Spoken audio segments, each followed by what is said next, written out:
Indian secular ফ্রন্টের কর্মীরা আবার মার খেলো মিনাখা বিধানসভার হাড়োয়া ব্লকের অন্তর্গত হাড়োয়া 2 নম্বর ব্লকের সোনাপুর শঙ্করপুর অঞ্চলে আমাদের কালিয়ানয় গ্রামে আমাদের কর্মীরা পার্টির পতাকা লাগাচ্ছিল। সেই সময় টিএমসির দুষ্কৃতীরা এসে আমাদের কর্মীদের উপর আচমকা আক্রমণ করে এবং বন্দুকের বাঁট দিয়ে মারধর করে এবং বন্দুক ঠেকিয়েছে এবং বলে 15 দিয়ে মারবো, মেরে দিয়ে যে কটা গুলি আছে এর মধ্যে নাকি দিয়ে দেবে, দিয়ে মেরে দেবে।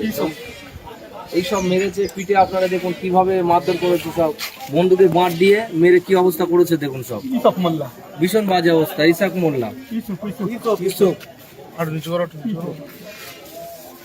তাহলে এরা এখনো অব্দি এই ধরনের কাজ।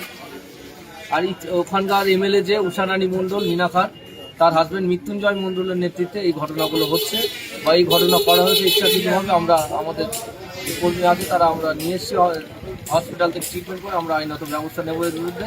আর পুলিশ যদি ঠিক ভালো করে যদি অ্যাকশন নেয় ভালো, আর যদি পুলিশ অ্যাকশন না নেয় এর বিরুদ্ধে আমরা কিন্তু ধর্ণা দেবো থানায় বা আমরা বৃহত্তর আন্দোলনের ডাক দেবো হাড়োয়াতে।